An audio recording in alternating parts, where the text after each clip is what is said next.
ಯಾಕೆ ಅಳ್ತಾ ಇದೀಯಾ? ಈಗೇನಾಯ್ತು ಅಂತ?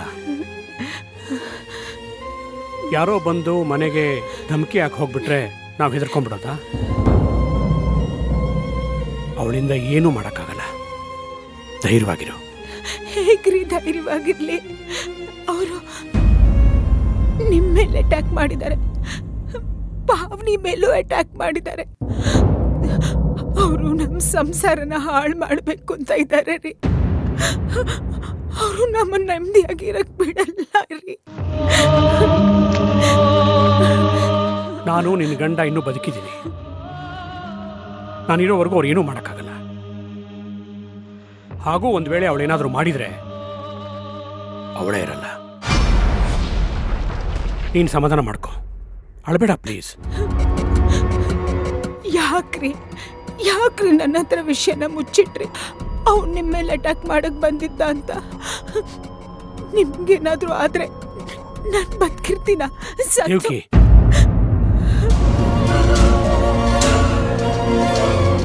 ಯಾಕೆ ಹೀಗೆಲ್ಲ ಮಾತಾಡ್ತಿದೀಯಾ ದೇವ್ಕಿ? ನೀನು ಹೀಗೆ ಇಲ್ದಿರೋ ವಿಷಯಗಳನ್ನ ತಲೆಗೆ ಹಾಕ್ಕೊಂಡು ಯೋಚನೆ ಮಾಡ್ತೀಯ ಅಂತಾನೆ ನಾನು ನಿನಗೇನು ಹೇಳಿರಲಿಲ್ಲ. ಅದೆಲ್ಲ ಮುಗಿದೋದ್ ಕತೆ, ಮರ್ತ್ಬಿಡು ಪ್ಲೀಸ್. ಎಷ್ಟು ಹೇಳಿದ್ರು ಮಂಕ್ ಆಗ್ತಾನೆ ಇದೆಯಲ್ಲ ದೇವ್ಕಿ. ಅವರು ನನ್ನ ಏನೂ ಮಾಡೋಕ್ಕಾಗಲ್ಲ. ಆ ವಜ್ರಮ್ಮ ಇಲ್ಲಿಗೆ ತಾನೇ ಯಾಕೆ ಬಂದಿದ್ಲು ಹೇಳು? ಭೂಪತಿ ಕಾಣಿಸ್ಲಿಲ್ಲ ಅಂತ ತಾನೇ? ಕೆಟ್ಟವ್ರಿಗೆ ಕೆಟ್ಟದ್ದೇ ಆಗತ್ತೆ ಅನ್ನೋದಕ್ಕೆ ಇದಕ್ಕಿಂತ ದೊಡ್ಡ ಉದಾಹರಣೆ ಬೇಕಾ?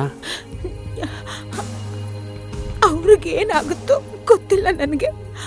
ಆದ್ರೆ ನನ್ನನ್ನು ನೀವು ಕಟ್ಕೊಂಡಾಗಿಂದ ನೀವು ನನ್ನಿಂದ ಬರೀ ನೋವೇ ಅನುಭವಿಸ್ತಾ ಇದ್ದೀರಾ. ಅವತ್ತು ನೀವು ದೇವಸ್ಥಾನದಲ್ಲಿ ನಂಗೆ ಸಿಕ್ಕದೆ ಹೋಗಿದ್ದಿದ್ರೆ ಚೆನ್ನಾಗಿರ್ತಿತ್ತು ಅನ್ಸುತ್ತೆ. ಏ ದಡ್ಡಿ, ನಾನು ನಿನಗೇನಾದರೂ ಹೇಳಿದ್ನಾ ನೀನು ನನಗೆ ನೋವು ಕೊಡ್ತಿದೀಯಾ ಅಂತ? ದೇವ್ಕಿ, ನೀನು ಕೊಟ್ಟಿದ್ದು ಕೊಡ್ತಾ ಇರೋದು ಬರೀ ಪ್ರೀತಿ ಮಾತ್ರ. ಅವತ್ತು ದೇವಸ್ಥಾನದಲ್ಲಿ ನೀನು ನನಗೆ ಸಿಗದೆ ಹೋಗಿದ್ರೆ ನಾನು ನಾನಾಗಿರ್ತಿರ್ಲಿಲ್ಲ ದೇವ್ಕಿ. ನನಗೆ ಪುನರ್ಜನ್ಮ ನೀಡಿದ ದೇವತೆ ನೀನು.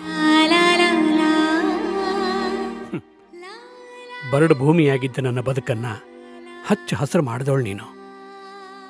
ಈಗ ನೀನೇ ಹೀಗೆ ಅಳ್ತಾ ಕೂತ್ರೆ ಮತ್ತೆ ನನ್ನ ಬದುಕು ಬರಡಾಗಿ ಹೋಗ್ಬಿಡುತ್ತೆ ಅಷ್ಟೆ.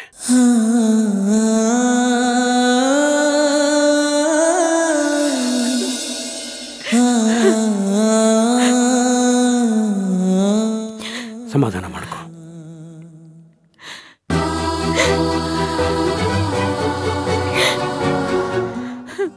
ಏಯ್ ಭೂಪತಿ, ನನ್ನ ಮೇಲೆ ಅಟ್ಯಾಕ್ ಮಾಡಿದ್ದನ್ನ ಕ್ಷಮಿಸ್ಬಿಡ್ತೀನಿ. ಆದರೆ ನನ್ನ ಮಗಳ ಮೇಲೂ ಅಟ್ಯಾಕ್ ಮಾಡಿದೀಯಾ. ನನ್ನ ಫ್ಯಾಮಿಲಿ ಜೊತೆ ಆಟ ಆಡೋಕೆ ನೋಡ್ತಿದೀಯಲ್ಲ, ನಿನ್ನ ಕತೆ ಮುಗೀತು ಅಂದ್ಕೋ.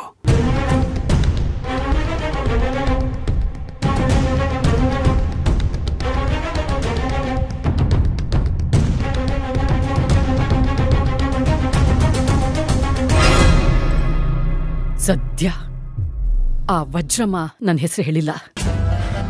ನನಗೆ ತುಂಬಾನೇ ಟೆನ್ಷನ್ ಆಗೋಗಿತ್ತು. ಅವಳು ಎಲ್ಲಿ ನನ್ನ ಹೆಸರು ಹೇಳ್ಬಿಡ್ತಾಳು ಅಂತ.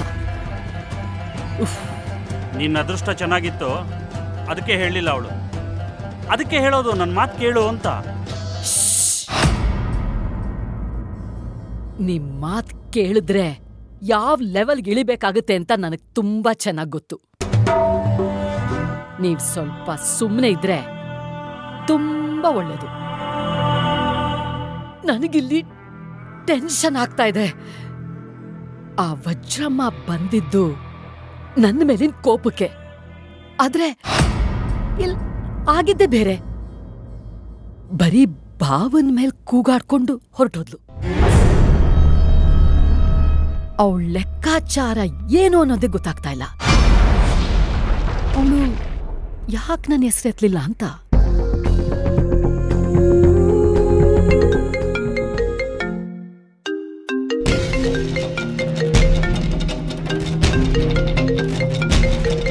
ಪಾಪ ನಿನ್ನ ಹೆಸರು ಹೇಳ್ದೆ ಹೋಗ್ಬಿಟ್ಲಲ್ಲ, ಆ ಗಿಲ್ಟ್ ಫೀಲ್ ಆಗಿರ್ಬೇಕು, ಅದಕ್ಕೆ ಫೋನ್ ಮಾಡಿದಾಳೆ.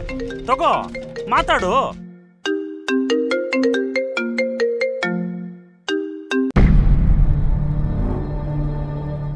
ಹಲೋ, ಆಚೆ ಬರ್ಬೇಕಂತೆ ಅಮ್ಮ ಕರಿತಿದ್ದಾರೆ.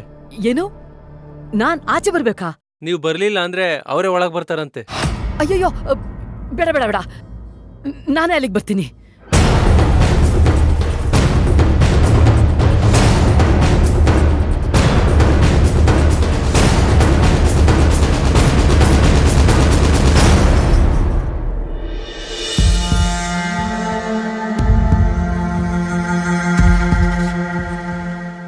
ಅಲ್ಲ, ಪ್ರಾರ್ಥನೆ ಯಾಕೆ ಆಯಮ್ಮನ್ ನೋಡಿ ಅಷ್ಟೊಂದು ಗಾಬರಿ ಆಗಿದ್ದು?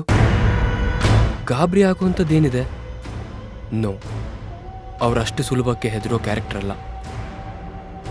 ಏನೋ ವಿಷಯ ಇದೆ.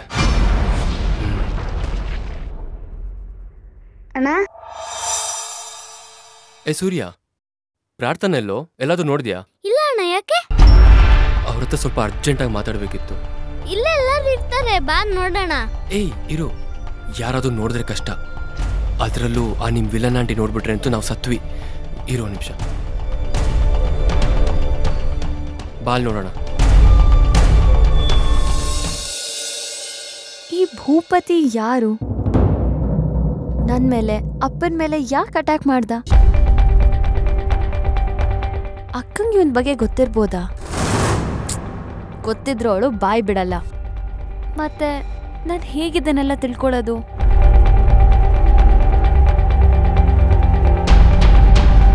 ಆ ವಾಸುಕಿಗೂ ಇವನ್ಗೂ ಲಿಂಕ್ ಇರ್ಬೋದಾ? ಅವರೇ ಏನಾದ್ರೂ ಇವನ್ ಕೈಲಿ ಇದೆಲ್ಲ ಮಾಡ್ಸಿರ್ಬೋದಾ?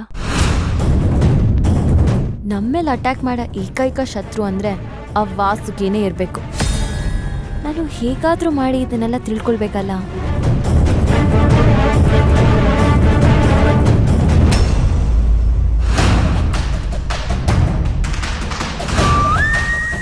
ಪಾವನಿ,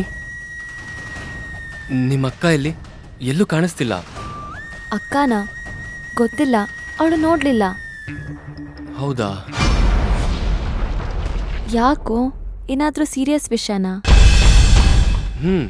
ಸ್ವಲ್ಪ ಸೀರಿಯಸ್. ಆ ವಜ್ರಮ್ಮ ಬಂದಿದ್ರಲ್ಲ, ಅವ್ರನ್ನ ನೋಡ್ದಾಗಿಂದ ಪ್ರಾರ್ಥನೆ ಯಾಕೋ ಭಯದಲ್ಲಿದ್ರು. ಯಾಕೆ ಅಂತ ಕೇಳಿದ್ರೆ ಏನು ಹೇಳಿಲ್ಲ. ಇವಾಗ ನೋಡಿದ್ರೆ ಎಲ್ಲೂ ಕಾಣಿಸ್ತಾ ಇಲ್ಲ. ಅದಕ್ಕೆ ಸ್ವಲ್ಪ ಗಾಬರಿಯಾಗಿದೆ ಅಷ್ಟೆ. ಹೌದಾ? ನನಗೂ ಗಾಬರಿ ಆಗ್ತಿದೆ. ಸರಿ ಬನ್ನಿ, ಅವಳೆಲ್ಲಿದ್ದಾಳೆ ಅಂತ ನೋಡೋಣ. ಸರಿ ಬಾ.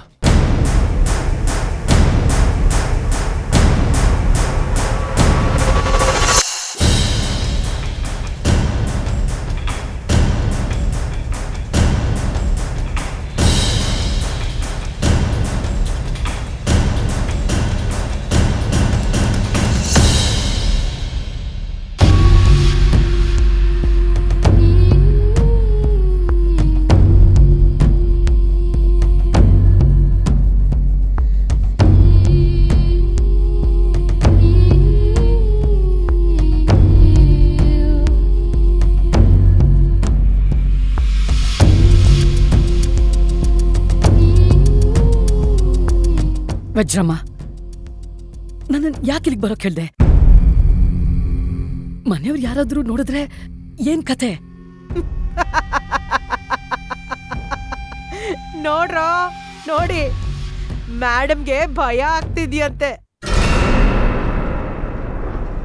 ಇದೇ ಭಯ ನಾನ್ ಫೋನ್ ಮಾಡಿ ನನ್ನ ಮಗ ಕಾಣಿಸ್ತಾ ಇಲ್ಲ ಅಂತ ಹೇಳ್ದಾಗ ಎಲ್ಲಿ ಹೋಗಿತ್ತು?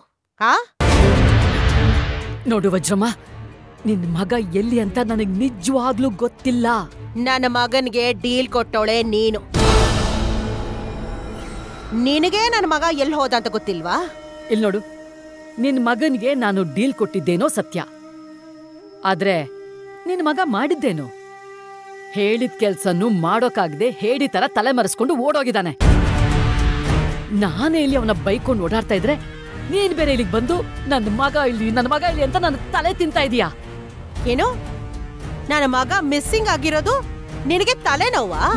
ನಿನ್ ಮಗ ಮಿಸ್ಸಿಂಗ್ ಆಗಿರೋದಲ್ಲ, ನೀನ್ ಇಲ್ಲಿವರೆಗೂ ಬಂದಿರೋದು. ನೋಡಮ್ಮಿ, ನನಗೆ ನನ್ನ ಮಗ ಅಂದ್ರೆ ಜೀವ. ಆ ಜೀವನ ನಿಮ್ ಪಾವ ಈ 20 ವರ್ಷ ಕೋಮ ಕಳಿಸಿ ಅವನ ಅರ್ಧ ಆಯುಸ್ನ ನಿದ್ದೆಲ್ ಕಳಿಯೋ ಹಾಗೆ ಮಾಡ್ದ. ಇನ್ನರ್ಧ ಆಯುಸ್ನ ನೀನ್ ಹಾಳು ಮಾಡ್ಬೇಕು ಅಂತಿದ್ಯಾ? ನನಗ್ ನಿನ್ ಮಗನ್ ಮೇಲೆ ಯಾವ ದ್ವೇಷ ಇದೆ ಅಂತ ತೊಂದರೆ ಕೊಡ್ಲಿ ಹೇಳು?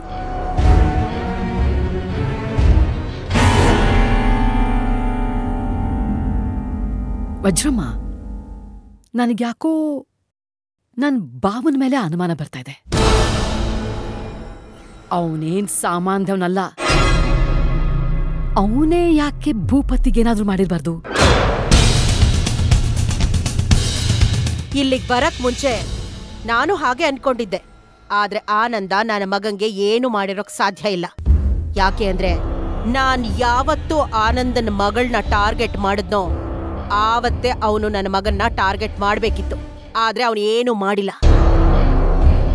ಅದರ ಅರ್ಥ ಏನು?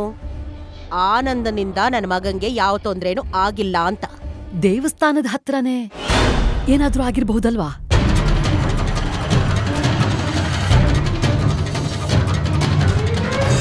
ವಜ್ರಮ್ಮ, ಅದೇನೇ ಇರ್ಲಿ, ನಾವಿಲ್ ಮಾತಾಡೋದು ಬೇಡ ಪ್ಲೀಸ್.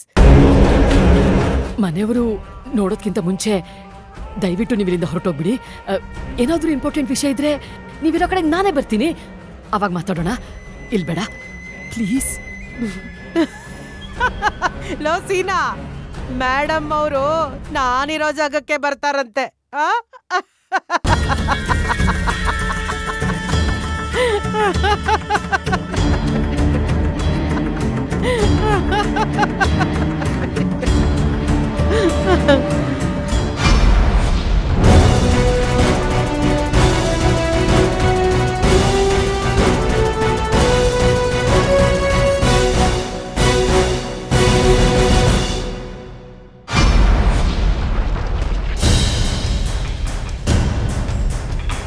ಎಲ್ಲಿ ಹೋದ್ಲು ಇವಳು? ಇಡೀ ಮನೆ ಹುಡ್ಕೋದ್ರು ಸಿಕ್ತಿಲ್ವಲ್ಲ. ಪಾವನಿ, ಸಿಕ್ಕಿದ್ರಾ? ಇಲ್ಲ ಯುವ, ನೀ ನೋಡ್ದ್ಯಾ? ಇಲ್ಲ. ಏಯ್, ಸಿಕ್ಕಿದ್ರೇನೋ?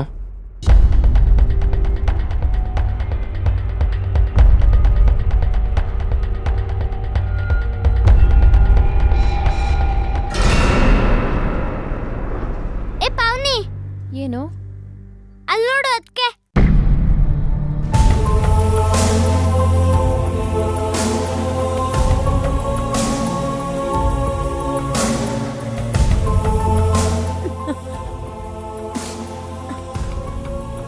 ಪ್ರಾರ್ಥನಾ, ನೀವಿಲ್ಲೇನ್ ಮಾಡ್ತಿದ್ದೀರಾ? ನಾನು ನಿಮ್ಮನ್ನ ಎಲ್ಲೆಲ್ಲಿ ಹುಡುಕ್ದೆ ಗೊತ್ತಾ? ಏನಿಲ್ಲ, ಹಾಗೆ ಸುಮ್ಮನೆ ಬೇಜಾರಾಗಿತ್ತು, ಅದಕ್ಕೆ ಇಲ್ಲಿ ಬಂದು ನಿಂತ್ಕೊಂಡೆ ಅಷ್ಟೆ. ಬೇಜಾರ? ಯಾಕೆ? ಪಾವ್ನಿ, ಯಾಕೆ ಅಂದ್ರೆ ಏನ್ ಹೇಳಿ, ಮನೇಲಿ ಇಷ್ಟೆಲ್ಲ ಆಗ್ತಿದೆ, ಬೇಜಾರಾಗದೆ ಇರುತ್ತಾ?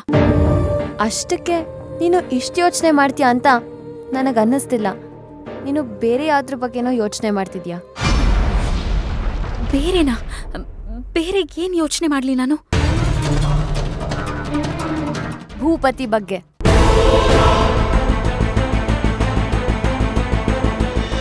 ನಿಜ ಹೇಳ ಅಕ್ಕ, ನೀನು ಅವನ ಬಗ್ಗೆ ತಾನೇ ಯೋಚನೆ ಮಾಡ್ತಿದ್ದಿದ್ದು?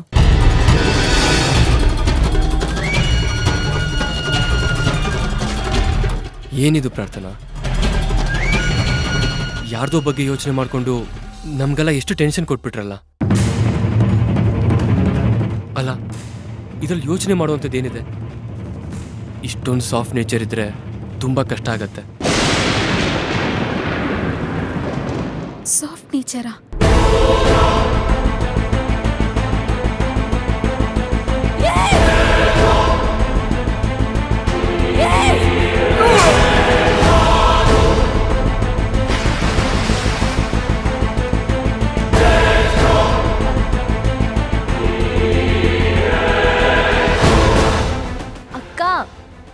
ನಿನಗ ಭೂಪತಿ ಯಾರು ಅಂತ ಗೊತ್ತೇ ಇಲ್ವಾ? ಭೂಪತಿನ? ಇಲ್ಲಪ್ಪ, ನನಗೇನ್ ಗೊತ್ತು. ಸುಳ್ಳು ಹೇಳ್ಬೇಡ ಅಕ್ಕ. ಅವತ್ ನನ್ನನ್ನು ಕಾಪಾಡಕ್ಕೆ ನೀನು ಅವನ ಮನೆಗೆ ಬಂದಾಗ್ಲೇ ಅವನ್ ಯಾರು ಅಂತ ನಿನಗೆ ಗೊತ್ತಿತ್ತು. ಇಲ್ಲಪ್ಪ, ನನಗೇನ್ ಗೊತ್ತು. ಅವನನ್ನ ಮೊದಲನೇ ಸಲ ನಿನ್ನ ವಿಷಯದಲ್ಲೇ ಅವನನ್ನ ನೋಡಿದ್ದು. ಅದನ್ ಆ ಕಡೆ ಅಲ್ಲ, ಈ ಕಡೆ ತಿರ್ಕೊಂಡು ಹೇಳು. ಇವಾಗ ಹೇಳೆ, ನಿನಗ್ ಭೂಪತಿ ಯಾರು ಅಂತ ನಿಜವಾಗ್ಲೂ ಗೊತ್ತಿಲ್ವಾ? ಇಲ್ಲ ಪಾವ್ನಿ. ಅಕ್ಕ, ನೀನು ನಿನ್ನೆ ಮೊನ್ನೆ ಬಂದ ಯುವನ ಬೇಕಿದ್ರೆ ಏಮಾರಿಸ್ಬೋದು, ನನ್ನನ್ನಲ್ಲ. ಅವತ್ತು ಅಪ್ಪನ ಮೇಲೆ ಅಟ್ಯಾಕ್ ಆದಾಗ ನೀನು ಅಪ್ಪನ ಜೊತೆನೇ ಇದ್ದೆ. ಇದನ್ ಯಾಕೆ ಯಾರಿಗೂ ಹೇಳಿಲ್ಲ?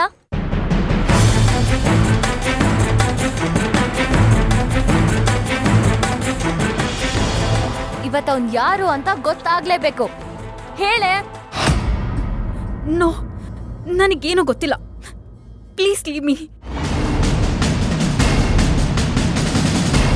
ಅಕ್ಕ, ನನ್ಗೆ ಸುಳ್ಳು ಹೇಳ್ತೀಯಲ್ಲೇ?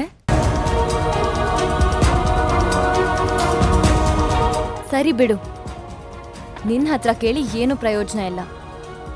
ಯಾರ ಹತ್ರ ಕೇಳಬೇಕೋ ಅವ್ರ ಹತ್ರನೇ ಕೇಳ್ತೀನಿ. ಪಾವ್ನಿ, ನಿಂತ್ಕೋ ಪಾವ್ನಿ. ಪಾವ್ನಿ,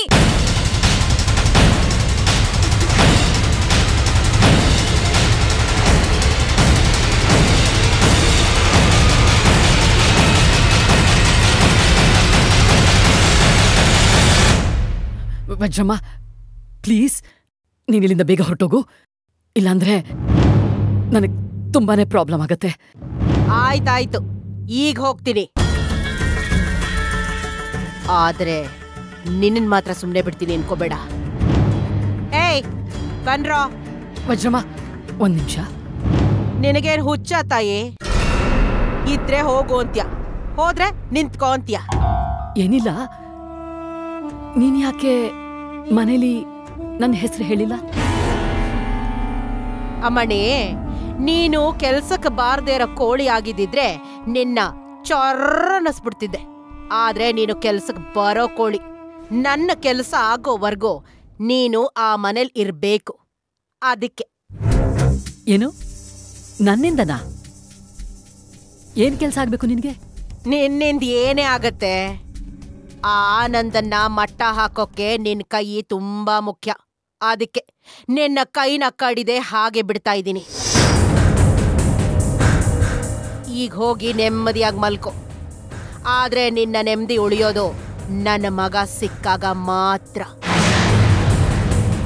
ನನ್ನ ಮಗಂಗೆ ಏನಾದ್ರೂ ಹೆಚ್ಚು ಕಮ್ಮಿ ಆಗಿ ಅವನು ಸಿಗದೆ ಹೋದ್ರೆ ನಿಮ್ಮ ಅಕ್ಕನ ಫೋಟೋ ಪಕ್ಕ ನಿನ್ನ ಫೋಟೋನು ಇಟ್ಟು ಹಾರ ಹಾಕಿಸ್ಬಿಡ್ತೀನಿ. ಅರ್ಥ ಆಯ್ತಾ? ಹೇಯ್ ಬಾರೋ.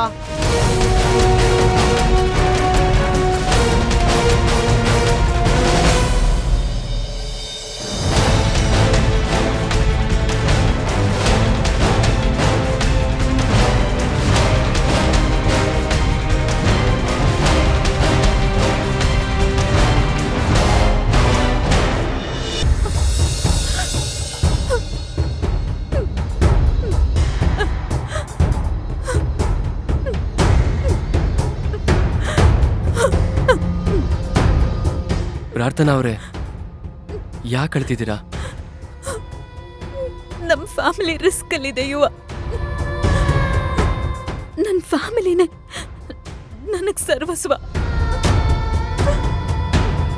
ಅದ್ರಲ್ಲಿ ಯಾರೊಬ್ಬರಿಗೆ ನೋವಾದ್ರು ತಡ್ಕೊಳ್ಳೋ ಶಕ್ತಿ ನನಗಿಲ್ಲ. ಹಾಗೇನು ಇಲ್ಲ ಪ್ರಾರ್ಥನಾ, ನೀವು ಸುಮ್ಮನೆ ಓವರ್ ಥಿಂಕ್ ಮಾಡ್ತಿದ್ದೀರಾ ಅಷ್ಟೇ.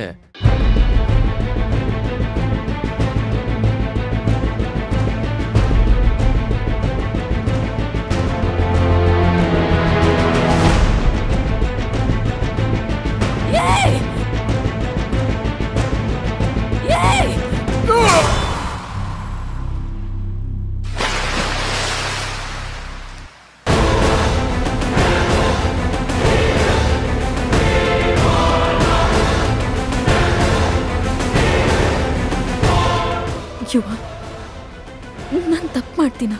ಹೇ, ಯಾಕೆ ಹೀಗೆಲ್ಲ ಮಾತಾಡ್ತೀರಾ? ನೀವು ತಪ್ಪು ಮಾಡೋದು ಅಂದ್ರೆ ನೋ ನೋ ವೇ, ಸಾಧ್ಯನೇ ಇಲ್ಲ. ಇಲ್ಲ ಯುವ, ನಡೆಯೋ ದಾರಿಯಲ್ಲಿ ಎಡವೋದು, ಆಡೋ ನಾಲ್ಗೆ ತೊದ್ಲೋದು ಮನುಷ್ಯನ ಸಹಜ ಗುಣ. ಹುಟ್ಟಿದ್ಮೇಲೆ ಪ್ರತಿಯೊಬ್ರು ಒಂದಲ್ಲ ಒಂದ್ ತಪ್ಪು ಮಾಡೇ ಮಾಡ್ತಾರೆ. ಯುವ, ಅಕಸ್ಮಾತ್ ನಾನೇನಾದ್ರೂ ತಪ್ಪು ಮಾಡಿದ್ದೆ ಆದ್ರೆ ಆಗ್ಲೂ ನೀವ್ ನನ್ನನ್ನು ಅಷ್ಟೇ ಇಷ್ಟಪಡ್ತೀರಾ? ಪ್ರಾರ್ಥನಾ, ನೀವೇ ಹೇಳಿದ್ರಲ್ಲ ತಪ್ಪು ಮಾಡದೇ ಇರೋನು ಮನುಷ್ಯನೇ ಅಲ್ಲ ಅಂತ. ಹಾಗೆ ಕ್ಷಮಿಸದೇ ಇರೋನು ಮನುಷ್ಯನೇ ಅಲ್ಲ. ಒಂದು ವೇಳೆ ನೀವು ತಪ್ಪು ಮಾಡಿದ್ದೆ ಆದರೂ ನಿಮ್ಮ ಮೇಲಿನ ನನ್ನ ಪ್ರೀತಿ ಸಾಸಿವೆ ಕಾಳಷ್ಟು ಕಡಿಮೆ ಆಗಲ್ಲ.